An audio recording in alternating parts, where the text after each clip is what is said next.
Welcome to session 12 of this simple course. Today we will discuss factors which shape personality. To watch the introductory video entitled On Disliking Oneself, please pause this video and go to the website itsimple2021.com and open session 12. Next are our usual reminders directed primarily at people in the course in a group. Please take a few moments to read these on your own.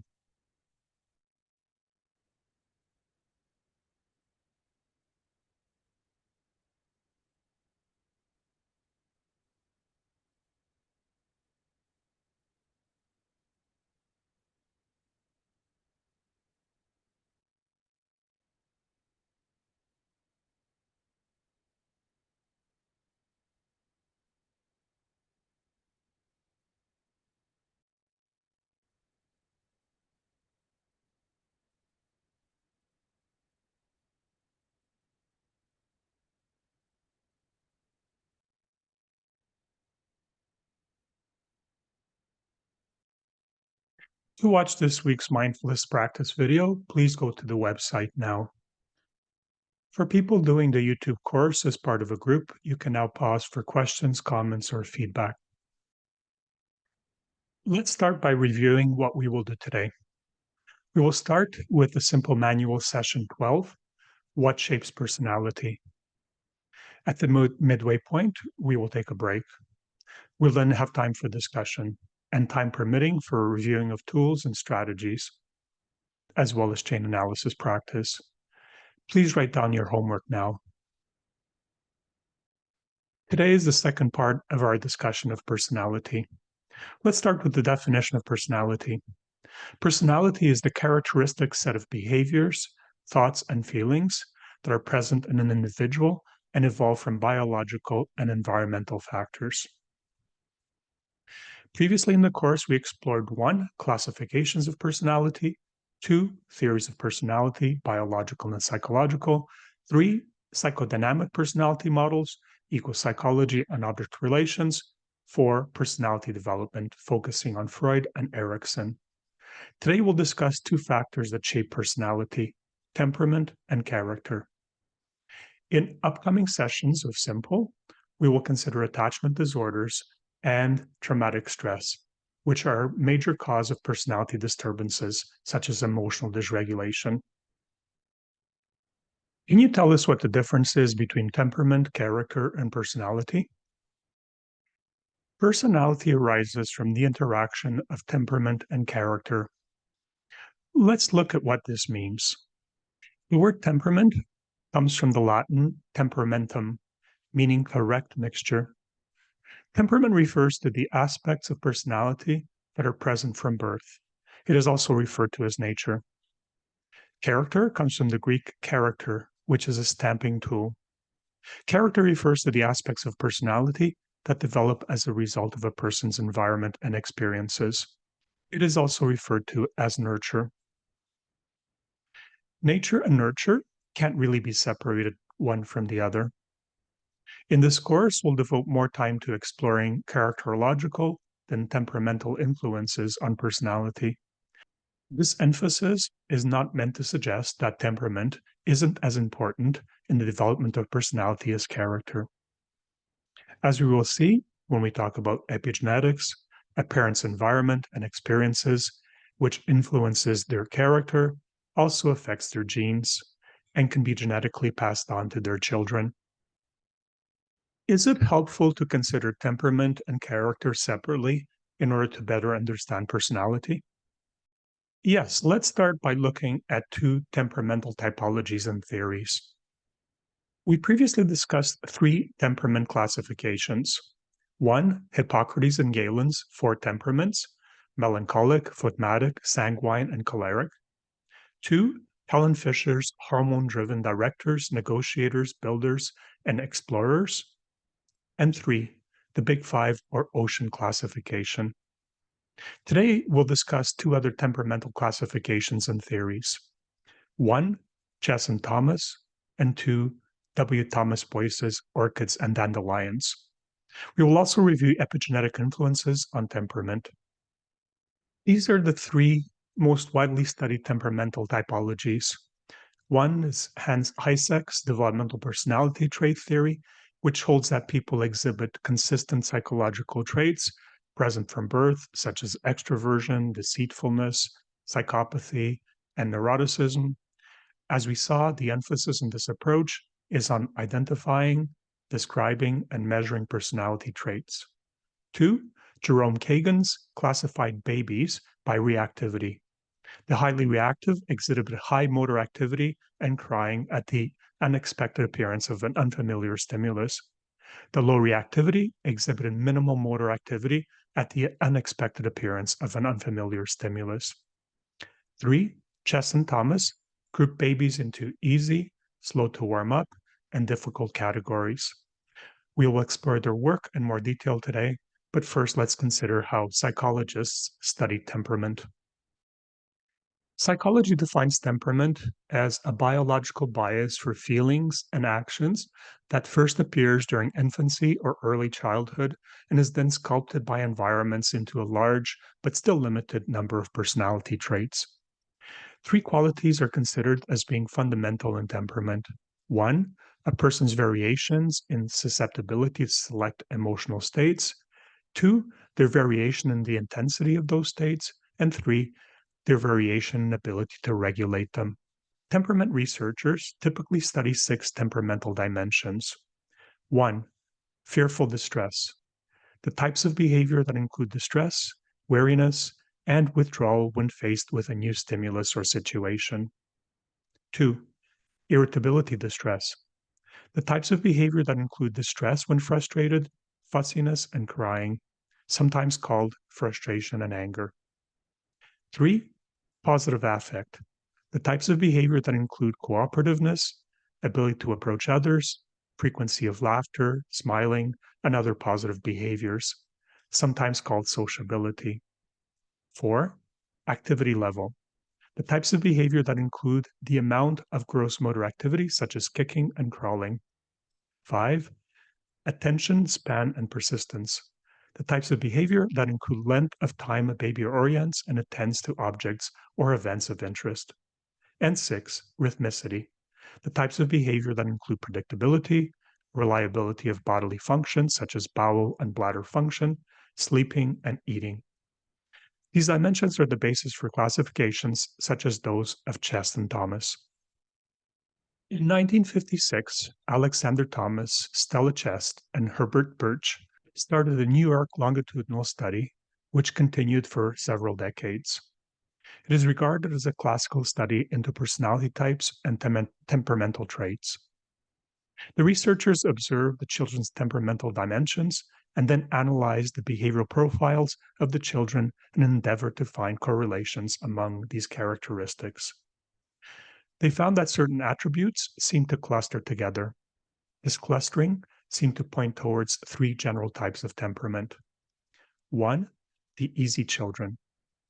About 40% of the children were placed in this category. Generally, their mood was positive. They had regular body functions, a low or moderate intensity of reaction, adaptability, and positive approach to, rather than a withdrawal from new situations.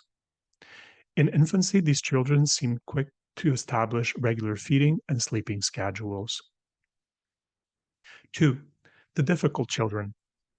About 10% of the children were characterized by irregular bodily functions, intense reactions, tendency to withdraw from stimuli, slowness to adapt to changes in the environment, and general negativity in mood. 3. The slow to warm up. About 15% of the children had relatively low activity levels, tended to withdraw on their first exposure to new stimuli, were slower to adapt, were somewhat negative in mood, and responded to situations with a low intensity of reactions. These traits persist through later life. For instance, babies with negative reactions to new stimuli and slow adaptability are very likely to be shy and even timid children. They may have difficulty in social interactions. If, however, their temperamental traits have been recognized and respected by their parents and teachers, and they have been allowed to adapt comfortably at their own pace, the story of their adult life may be different. The results of this study provided a groundbreaking reinterpretation of human development. Although parenting skills were important contributors to children's later adjustment, the temperament of the child also played a significant role. This research also highlighted the importance of goodness of fit, the idea that children whose environment and influences are well suited to their personalities do better than the children whose environments and personalities fit together less well. To watch a video entitled Navigating Your Child's Temperament, please go to the website now. W. Thomas Boyce, an American pediatrician, spent much of his career studying resilience in children. He summarized his findings in the 2019 book, The Orchid and the Dandelion: Why Some Children Struggle and How All Can Thrive. Boyce found that some children, whom he labeled as unbreakable, seem to have inherent resilience and to be minimally reactive to adversity. He also called these children dandelions because, like the common weed, they grew regardless of what their environment was like. Boyce also found that approximately 20% of the children were extremely sensitive to their environmental and social contexts. These children did poorly with adversity, but they also had an exceptional capacity to succeed in nurturing, supportive environments. These he labeled the orchids. There is likely an overlap between Boyce's dandelions and Chasson Thomas's easy children, and his orchids and difficult children. This orchid dandelion questionnaire might give you a sense of where you fall on the orchid dandelion spectrum.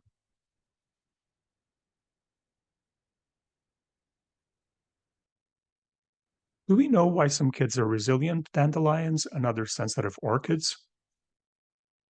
An explanation has been proposed for the difference between orchid and dandelion children. Genetics may be involved in the degree of children's sensitivity to their environment. Some genes come in a variety of slightly different forms. For example, the gene for eye color comes in 3 different forms: blue, brown, and green. These slightly different forms of the same gene are called alleles. The amount of serotonin present in neuronal synapses has been implicated in mood and anxiety disorders. The serotonin transporter gene, located on chromosome 17, codes for a cell's membrane protein which reuptakes serotonin into the presynaptic neuron. It has 2 alleles, L for long and S for short. The long allele is more efficient at reuptaking serotonin from the synaptic cleft than the short. In other words, the long allele recycles serotonin faster, so there's more serotonin in the synaptic cleft.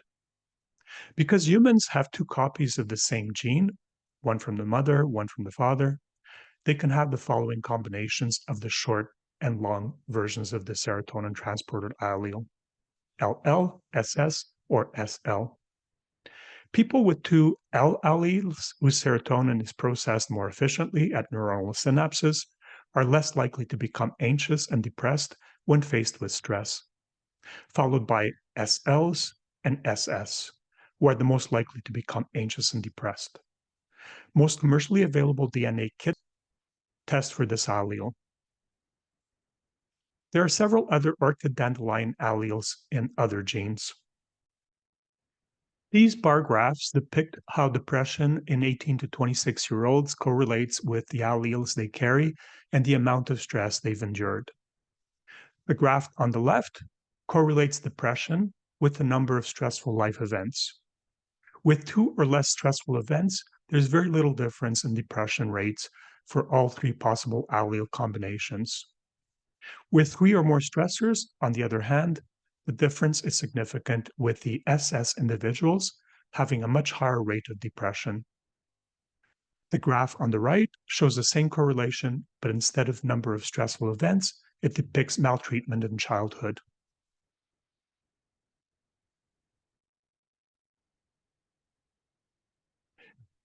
This graph shows the relationship between the quality of parenting, children's behavior, and the number of orchid genes they carry. Children with 0 or 1 orchid genes behave the same regardless of parenting. As the number of orchid genes a child carries increases, their behavior becomes increasingly sensitive to the parenting. Children with 4 or 5 ORCA genes are the most affected by the quality of their parenting. The best parenting produces very good behavior, whereas the worst parenting produces very bad behavior. Are all temperamental factors genetic? Until the 1990s, geneticists thought that a person's experiences could not change their genes and their future genetic expression. The effects of their experiences could therefore not be passed on genetically to their children. The parents' experiences were thought to have an effect on their personality, and it was the exposure to the parent's personality through parenting that was thought to influence the child's personality. Epigenetics is the study of changes in organisms caused by modification of gene expression rather than alteration of the genetic code itself. It is now known that a person's experiences do modify their genes. Experiences can activate genes that were previously inactive, like a light switch. In other words, a person's genes change due to experiences. These genetic changes produced by the parent's experience are then passed on to the children. This is now thought to be one of the factors in multigenerational trauma. Some of the most important elements of multigenerational trauma are passed on through parenting, modeling of emotional regulation by parents, the child's exposure to stress and trauma, and attachment issues. In one of the classical epigenetic experiments, a male rat was conditioned to fear a particular smell. Sperm from that rat was then used to impregnate a female rat without them ever having contact. The offspring of the female rat, for several generations, inherited their biological father's conditioned fear of the smell. To watch a video entitled What is Epigenetics, please go to the website now. Temperament clearly affects personality. What other factors contribute to personality? Both temperament and parenting are important contributors to personality. How temperament affects personality. A child's temperament affects their psychosocial development. Differences in anger and irritability, positive emotion, and ability to regulate emotions in infants are associated with later life social competence and adjustment. Children who are negative, impulsive, and unregulated tend to have more difficult peer relations, get in trouble with the law more often, and have more difficulties with partners and friends. Behavioral inhibited children are more likely to experience anxiety, depression, and phobias. How parenting affects personality. Parents can modulate children's temperament and influence their psychosocial development through the kind of parenting they provide. Goodness of fit refers to the degree of compatibility between the child's temperament and the parent's ability to be attuned to and respond appropriately to that child. Chess and Thomas, easy children, tend to make fewer demands on parents than do the slow to warm up or difficult children. Children with easy temperaments may develop relatively well psychosocially, even with unattuned, unresponsive parenting, whereas those with slow to warm up or difficult temperaments likely will not. Attuned and responsive parenting is especially important in promoting healthy psychosocial development in slow to warm up and difficult children.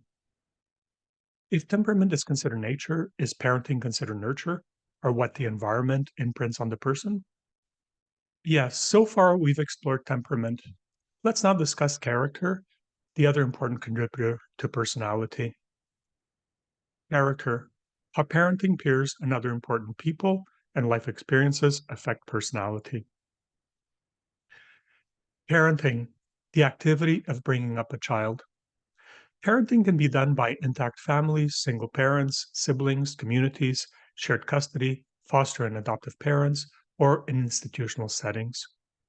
We will elaborate on the effects of parenting on personality when we discuss attachment. Parenting is critical in early life. As a child ages, peers and other figures start to have more of an effect on their character. Those surrounding us as adults, especially long-term partners, also affect our character. Brief encounters with someone and certain life-changing experiences can lead to dramatic character and personality changes.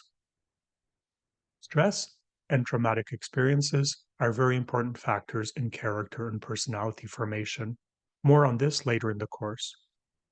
Sometimes in a person, character and temperament seem to be in conflict. Diana Baumrind, an American developmental psychologist, is known for her research on parenting styles and how parenting affects children in later life. Let's consider her work. Conducting her work in the 60s, Baumrind defined three parenting styles, which could be understood as three quadrants of two intersecting horizontal and vertical axes. On the vertical axis is the spectrum from cold and emotionally distant to warm and emotionally present parenting. On the horizontal axis, the spectrum from high to low control, strictness, and demandingness. These two axes yield three parenting styles: authoritative, authoritarian, and permissive. Eleanor Maccabee, a colleague of Baumrind, later added a fourth type of parenting, uninvolved, to the original three. In authoritarian parenting, the focus is on obedience, punishment, and discipline. Authoritative parenting creates warm, positive relationships with rules and expectations. Permissive parenting doesn't enforce rules. The kids run the show. Uninvolved parenting provides little guidance, nurturing, or attention. These are, of course, not rigid categories. Much of parenting combines different aspects of all of these categories. Each of the parenting styles correlates with later life outcomes for the children. Authoritative parenting is associated with higher academic performance, more self-esteem, better social skills, less mental illness, and lower delinquency. Authoritarian parenting correlates with lower academic performance, less self-esteem, poor social skills, more mental illness, drug and alcohol abuse, and delinquency.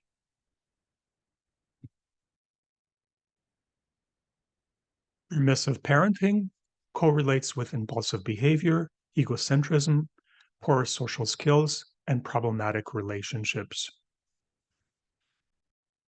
Neglectful parenting correlates with impulsive behavior, delinquency, drug and alcohol abuse, and suicide.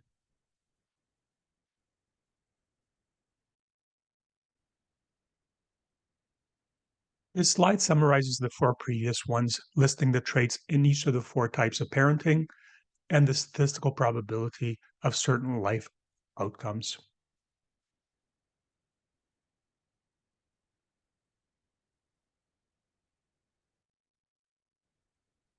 Other types of parenting. Remember that these are maps of types of parenting.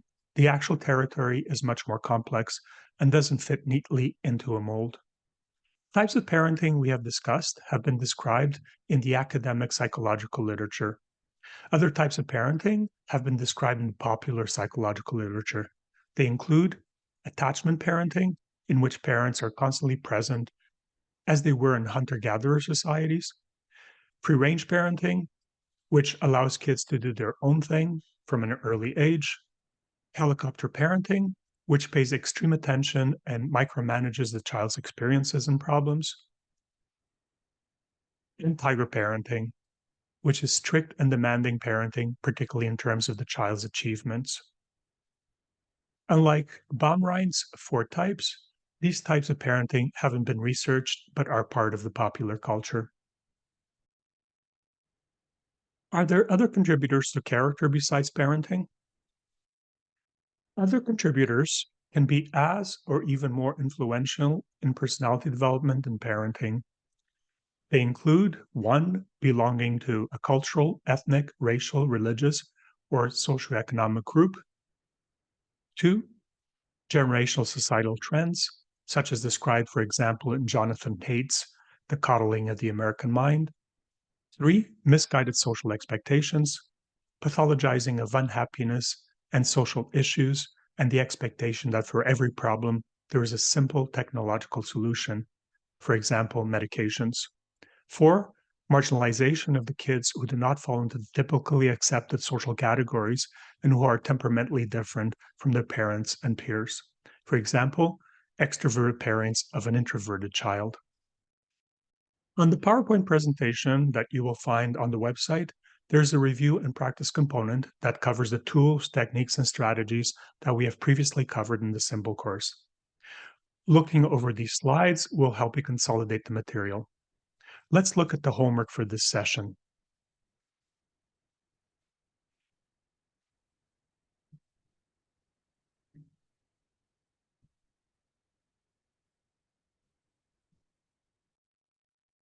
Thank you for spending this time with me today, and see you at the next session.